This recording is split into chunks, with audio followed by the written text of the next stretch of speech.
Choreographer పై అత్యాచారం కేసులో Johnny master జైలుకు వెళ్లిన విషయం తెలిసిందే. ఈ వ్యవహారంలో జానీ మాస్టర్ భార్య ఆయేషా కూడా అరెస్ట్ అయ్యే అవకాశం ఉందని సమాచారం.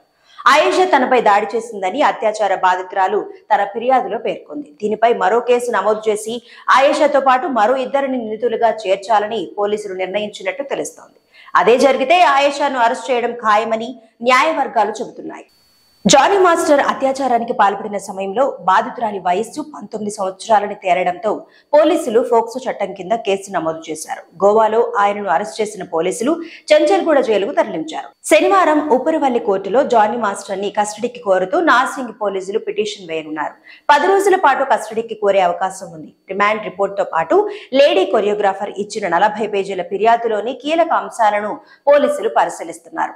ఈ నేపథ్యంలోనే జానీ మాస్టర్ లాయర్ ఆయన బెయిల్ కోసం ప్రయత్నిస్తారు.